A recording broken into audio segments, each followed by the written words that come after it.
നമസ്കാരം. Alpha palliative care daily ന്യൂസിലേക്ക് സ്വാഗതം. പ്രധാന വാർത്തകൾ. Students association of palliative care SAPC ആരിഷ് club Kattoor Pompei saint Mary's vocational higher secondary സ്കൂളിൽ ഉദ്ഘാടനം ചെയ്തു. NSS കോർഡിനേറ്റർ സിന്ധു ടീച്ചർ ഉദ്ഘാടനം നിർവഹിച്ചു. VHSC വിഭാഗം അധ്യാപിക രശ്മി അധ്യക്ഷയായിരുന്നു. കമ്മ്യൂണിറ്റി വെൽഫെയർ ഓഫീസർ മേഘ്ന Anilkumar students association of palliative കെയറിനെ കുറിച്ചും വിദ്യാർത്ഥികളുടെ പ്രാധാന്യത്തെക്കുറിച്ചും സംസാരിച്ചു. വിദ്യാർത്ഥി പ്രതിനിധി നന്ദന മോഹൻ സ്വാഗതവും വിദ്യാർത്ഥി പ്രതിനിധി മിൻഹ നന്ദി പറഞ്ഞു. 80 വിദ്യാർത്ഥികൾ പങ്കെടുത്തു. ആൽഫ സംഘടിപ്പിക്കുന്ന പ്രതിവാര പാലിയേറ്റീവ് കെയർ ചർച്ചാവേദിയിൽ ഇന്ന് മോർഫിനും വേദനയും എന്ന വിഷയത്തെക്കുറിച്ച് medical director doctor Jose Babu class നയിക്കും. രാത്രി 8 മണിക്ക് ഓൺലൈനായി നടക്കുന്ന ചർച്ചയുടെ ലിങ്ക് ആൽഫയുടെ എല്ലാ ഗ്രൂപ്പുകളിലും പോസ്റ്റ് ചെയ്തിട്ടുണ്ട്.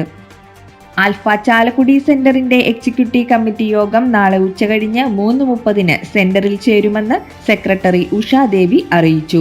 കെട്ടിട നിർമ്മാണവുമായി ബന്ധപ്പെട്ട വിവിധ വിഷയങ്ങൾ യോഗം ചർച്ച ചെയ്യും. ദൈനംദിന പ്രവർത്തനങ്ങളും ഓണാഘോഷം തുടങ്ങിയ വിവിധ വിഷയങ്ങളും പരിഗണിക്കും. Lions club Chelakkara, alpha palliative care Chelakkara centre, ITS കണ്ണാശുപത്രി എന്നിവ സംയുക്തമായി നടത്തുന്ന സൗജന്യ നേത്ര ചികിത്സാ ക്യാമ്പും തിമിര ശസ്ത്രക്രിയാ നിർണയവും ചേലക്കര വെങ്ങാനൂരിലെ ആൽഫ പാലിയേറ്റീവ് കെയറിൽ ഓഗസ്റ്റ് 3 നടക്കും. രാവിലെ 10 മുതൽ ഉച്ചയ്ക്ക് 1 മണി വരെയാണ് ക്യാമ്പ് നടക്കുക. ഇതോടെ ഇന്നത്തെ വാർത്തകൾ അവസാനിക്കുന്നു. ജയ് ഹിന്ദ്.